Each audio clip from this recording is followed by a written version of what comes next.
It took me a long time to get honest with myself. Like it took me a couple of years of my prison sentence. And that's when I got to the place where I was just like, I am going to own this. I am so sick and tired of feeling like a victim because I had made the government out to be the worst. My judge was the worst. The prosecutors, the FBI were dirty. There were so many people doing worse than me, those suckers, right? But then I got to this place where I was just like, just own it. Just free yourself. And so, yeah, I did all of that and it's okay.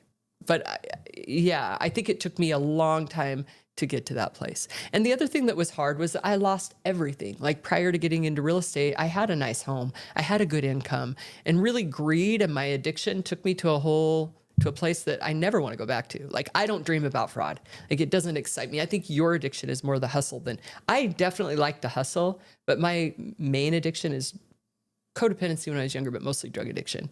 So I've been sober for 10 years now and I'll never use a drug again. I'll die before I use a drug again because I know my thinking, because that hustle thinking for me is really connected to my addiction. You're unusual. You're very smart and you're a hustler through and through. Keep all this.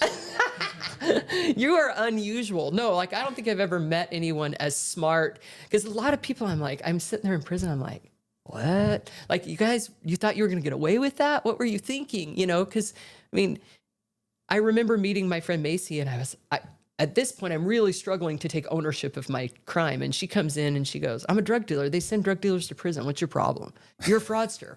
I'm like, no, I'm a good person. I'm a good person. You know? Yeah, I am a fraudster and I made some mistakes and I'm a good person. Right. I was going to say, yeah, they're not exclusive. Yeah, no. And so, but what's really cool is when someone like you, who's been through all that, like starts building on something really solid because you can just fly. It's cool. And you don't lose it, right? Like, cause I never kept anything.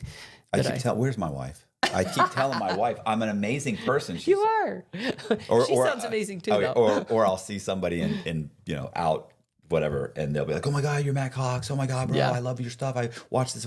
And you're amazing. And I always look at my wife. I'm like, amazing. Did you hear? She's like, he doesn't know you. He doesn't know you.